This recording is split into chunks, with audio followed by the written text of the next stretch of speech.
Hello friends, आज मैं आप लोग के बीच लेके आया हूँ इलेक्ट्रिकल मेजरमेंट का unit 2 measurement of current end voltage. इसमें सबसे पहले हम देखेंगे पीएमएमसी के बारे में। ठीक है, पीएमएमसी। पी का मतलब परमानेंट, एम का मतलब मैग्नेट, एम मतलब मूविंग कॉइल। इसका मतलब एक ऐसा इंस्ट्रूमेंट जिसमें एक परमानेंट मैग्नेट होगा और एक मूविंग कॉइल होगा। ठीक है, जिसमें परमानेंट मैग्नेट और यानी पीएमएमसी का कोई डिफिनीशन पूछे तो क्या बोल सकते हैं? The instrument in which a permanent magnet and a moving coil are present is called PMMC. ठीक है, फुल फॉर्म हो गया permanent magnet moving coil. The full form of PMMC is permanent magnet moving coil, जो मैंने आपको बताया। Definition वही दे सकते हैं, the instrument in which two permanent magnet and one moving coil are present is called permanent magnet moving coil. यानी जिस इंस्ट्रूमेंट में आपको दो परमानेंट मैग्नेट हो और एक मूविंग कॉइल हो, उसको हम कह सकते हैं परमानेंट मैग्नेट मूविंग कॉइल। ये किस प्रिंसिपल पे काम करता है? ये बहुत इंपॉर्टेंट टर्म है आपका, किस प्रिंसिपल पे आपका पीएमएमसी वर्क करता है।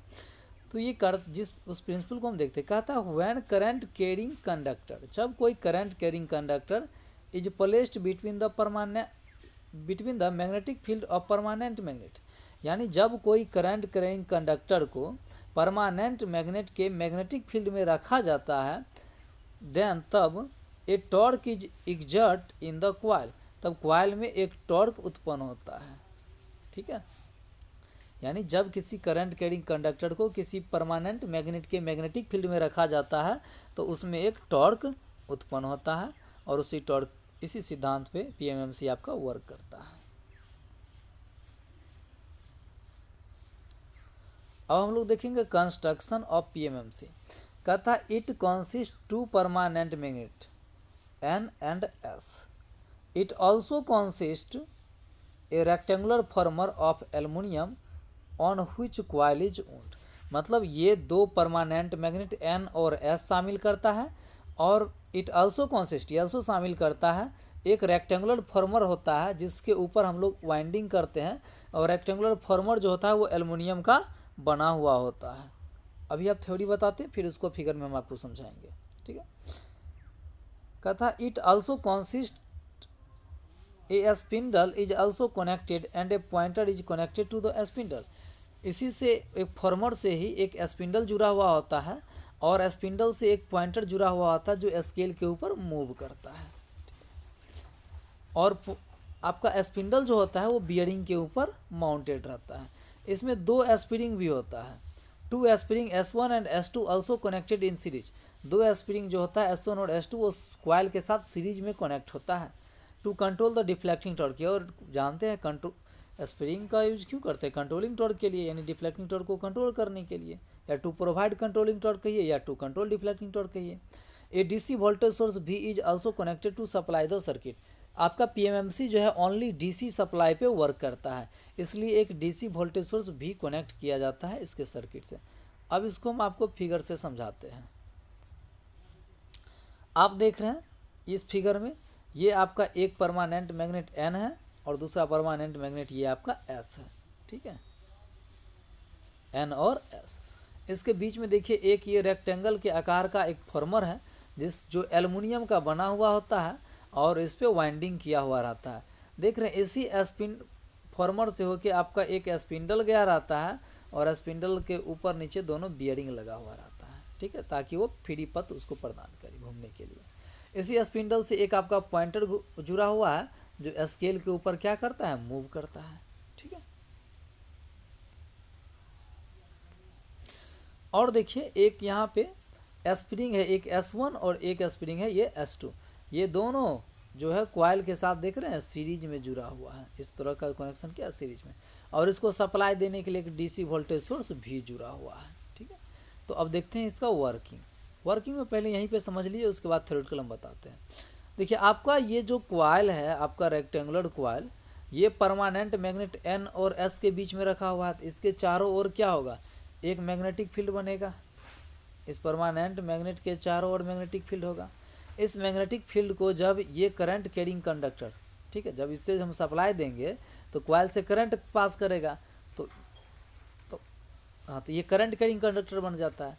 जब ये कंडक्टर इस मैग्नेटिक फील्ड को, ठीक है, परमानेंट मैग्नेट के मैग्नेटिक फील्ड को कट करता है तो उसके कारण से क्या होता है, इस कॉइल में एक टॉर्क उत्पन्न होता है, एक टॉर्क उत्पन्न हो जाता है, और इस टॉर्क के कारण आपका जो ये पॉइंटर है ये स्केल के ऊपर मूव करना स्टार्ट कर देता है।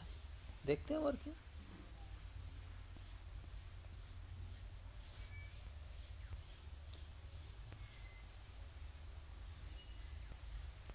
देखिए कहता है व्हेन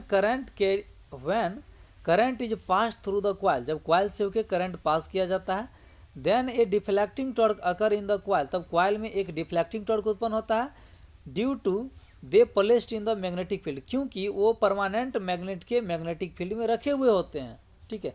और इसका प्रिंसिपल है, जो परमानेंट मैग्नेट के मैग्नेटिक फील्ड में जब करंट कैरिंग कंडक्टर को रखेगा तो उससे उसमें एक टॉर्क एग्जर्ट होगा। Due to this deflecting torque spindle start to rotate, इस डिफ्लेक्टिंग टॉर्क के कारण स्पिंडल जो होता है रोटेट करना स्टार्ट करता है, and pointer is connected to the spindle, और पॉइंटर जो होता है वो स्पिंडल से कनेक्टेड होता है, so pointer is also deflected, इसलिए पॉइंटर भी डिफ्लेक्ट होता है। अब हम देखेंगे टॉर्क इक्वेशन, ठीक है, ऑफ पीएमएमसी। देखिए होता क्या है, हम जानते हैं, we know that when a current carrying conductor is placed in magnetic field of permanent magnet they experience a force. हम लोग जानते हैं, पीछे हम लोग पढ़ चुके हैं डिफ्लेक्टिंग टॉर्क में, जब हम लोग किसी करंट कैरिंग कंडक्टर को किसी मैग्नेटिक परमानेंट मैग्नेट के मैग्नेटिक फील्ड में रखते हैं तो उस पर क्या लगता है, एक फोर्स लगता है, जिसके बारे में आपने पीछे पढ़ा भी था, जो F बराबर जो फॉर्मूला होता है वो BIL होता है, और यदि कॉइल में नंबर ऑफ कंडक्टर की संख्या n है तो ये BIL इंटू n हो जाता है। और यहाँ से जब हम डिफ्लेक्टिंग टॉर्क निकालते थे तो याद कीजिए, आपने देखा था जो आपका TD था वो डायरेक्ट आप कह सकते हैं करंट का डायरेक्टली प्रोपोर्शनल था, TD प्रोपोर्शनल I। अब मान लीजिए ये प्रोपोर्शनल था, सॉरी, तो प्रोपोर्शनल साइन जब हटेगा, ठीक है, तो ये आपका TD बराबर क्या हो जाएगा, प्रोपोर्शनल साइन हटता है तो एक कांस्टेंट आता है जिसको बोलते हैं G, और करंट है I, यानी TD का वैल्यू आ गया आपका GI। उसी को यहाँ पे हम दिखा दिए, TD बराबर GI जो होता है। अब देखिए STD स्टेट कंडीशन पे क्या होता है, at STD state condition deflect क्या होता है, जब डिफ्लेक्टिंग टॉर्क कंट्रोलिंग टॉर्क के बराबर हो जाता है तो उसको STD स्टेट कंडीशन कहते हैं। और आपने जानते हैं TD बराबर होता है GI डिफ्लेक्टिंग टॉर्क, और कंट्रोलिंग टॉर्क का वैल्यू होता है K थीटा। अब यहाँ से हम थीटा बराबर क्या लिख सकते हैं, G बट्टा K इंटू I। आपका G भी कांस्टेंट होता है, K भी कांस्टेंट होता है, मतलब आपका थीटा प्रोपोर्शनल हो जाता है डायरेक्टली किसका, I का, करंट का, ठीक है।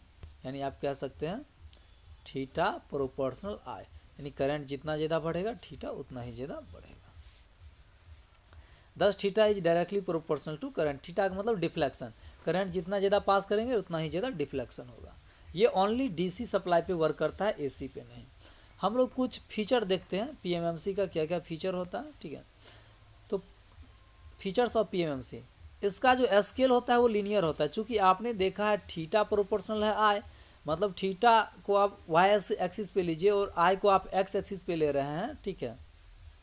ये आप I ले रहे हैं और ये थीटा ले रहे हैं, जिसके ग्राफ जब खींचेगा तो ये आपका लीनियर ग्राफ होगा, ठीक है। नेक्स्ट टर्म है आपका सेंसिटिविटी। सेंसिटिविटी S क्या होता है, देखिए आउटपुट का डिफ्रेंसिएशन और इनपुट का जो डिफ्रेंसिएशन होता है वो सेंसिटिविटी कहलाता है। और आप जानते हैं आउटपुट में आपको क्या है, डिफ्लेक्शन मतलब थीटा, और इनपुट में क्या है, करंट। अब थीटा का वैल्यू आप क्या जानते हैं, यहाँ से आपने देखा है थीटा बराबर क्या है, G बट्टा K इंटू I हो सकता है, यहाँ से हम लिख सकते हैं ना इस फॉर्मूला से, जो थीटा बराबर G बट्टा K इंटू I। अब यहाँ पे थीटा की जगह G बट्टा K लिखेगा तो G बट्टा K आपका कांस्टेंट है, बचेगा क्या, DI बट्टा DI, DI बट्टा DI क्या हो जाएगा 1, यानी G बट्टा K ये भी हो जाएगा, G भी कांस्टेंट K भी कांस्टेंट, मतलब PMMC का जो सेंसिटिविटी होता है वो क्या होता है, कांस्टेंट होता है।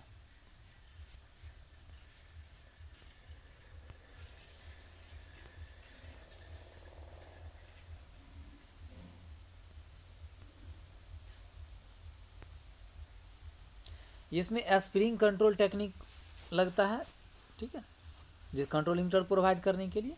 इलेक्ट्रोमैग्नेटिक डैम्पिंग लगता है, यदि मान लीजिए स्प्रिंग टूट जाएगा तो क्या होगा, कभी आप सोच के देखिए, यदि पीएमएमसी का स्प्रिंग यदि टूट जाएगा तो आप जानते हैं ये दोनों स्प्रिंग किस में, कॉइल के साथ सीरीज में जुड़ा हुआ है, और यदि आपका स्प्रिंग टूट जाएगा तो क्या होगा, आपके कॉइल में करंट पास नहीं होगा, मतलब आपका आई का वैल्यू क्या हो जाएगा, जीरो हो जाएगा।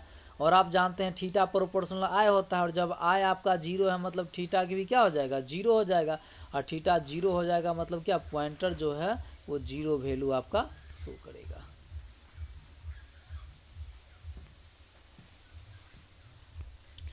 सपोज कीजिए जो स्प्रिंग जो है वो सीरीज में नहीं जुड़ा हुआ है तो क्या होगा, तो सीरीज में यदि जुड़ा हुआ नहीं है, ठीक है, spring is not in series, तो कंट्रोलिंग टॉर्क आपका यदि टूट जाता है उसके बाद तो कंट्रोलिंग टॉर्क तो जीरो हो जाएगा, ठीक है, लेकिन आपका करंट तो जीरो नहीं होगा चूँकि सीरीज में तो नहीं जुड़ा हुआ है। अब करंट जीरो नहीं होगा मतलब डिफ्लेक्टिंग टॉर्क जीरो नहीं होगा, तो पॉइंटर इस केस में आपको मैक्सिमम वैल्यू को शो करता है।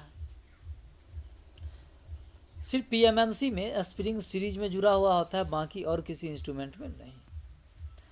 इसका था इट मेजर डीसी और एवरेज वैल्यू, ये सिर्फ डीसी और एवरेज वैल्यू को मेजर करता है, चूँकि डीसी वैल्यू डीसी सप्लाई पे वर्क करता है। अब देखिए क्यों सिर्फ डीसी को ही ये मेजर करता है, तो देखिए ये इसका ग्राफ है, ठीक है। अब देखिए यदि आप पॉजिटिव साइकिल में आप यदि निकालते हैं स्केल तो क्या होगा, पॉजिटिव वैल्यू देगा, निगेटिव साइकिल में निकालिएगा आपका निगेटिव डिफ्लेक्टिंग टॉर्क आएगा, ठीक है। मतलब किसी हमेशा जितना आपका एक देखिए पॉजिटिव साइकिल में जो मैक्सिमम वैल्यू होगा निगेटिव साइकिल में भी तो उतना ही मैक्सिमम वैल्यू होगा, मतलब मैग्नीट्यूड तो ऑलवेज क्या रहता है, कांस्टेंट रहता है, ठीक है। इसलिए ये सिर्फ डीसी या एवरेज वैल्यू को मेजर करता है। पीएमएमसी जो एवरेज वैल्यू मेजर करता है, किसी का भी करंट एवरेज निकालना है तो क्या होता है, आप फॉर्मूला जानते हैं, 1/टाइम पीरियड इंटीग्रेशन, जो आप जीरो से आप टी लीजिए लिमिट, और यदि करंट मेजर करना है तो आई डी टी, वोल्टेज रहता है तो वी डी टी करते हैं, ठीक है। अब हम देखते हैं, कहता है frictional error will be minimum, इसमें जो फ्रिक्शनल एरर होता है वो कम होता है। एडवांटेज ऑफ पीएमएमसी क्या होता है, देखिए सब ये जो होता है ये सॉरी डिसएडवांटेज ऑफ पीएमएमसी देख रहे हैं, ये आपको सिर्फ एसी को मेजर नहीं करता है, सिर्फ डीसी को मेजर करता है, ठीक है। ये इस पे टेम्परेचर का प्रभाव पड़ता है, ठीक है। इस व्यंजक एक्सप्रेशन से आप दे सकते हैं, क्योंकि आई जब इंक्रीज होगा तो आपका के क्या होगा, डिक्रीज होगा, ठीक है, क्योंकि टीसी बराबर क्या होता है, के थीटा होता है। ये एडवांटेज ऑफ पीएमएमसी है जो पीछे हमने दिखाया था, लीनियर यूनिफॉर्म स्केल होता है, वेरी एक्यूरेट होता है, रिलायबल होता है, सेंसिटिविटी और स्मॉल होता है, ठीक है। Two power consumption is very low, यानी बहुत कम पावर ये कंजम्पशन करता है। Easily adopted for a multipurpose instrument, multi range instrument में ये आसानी से उपलब्ध हो जाता है।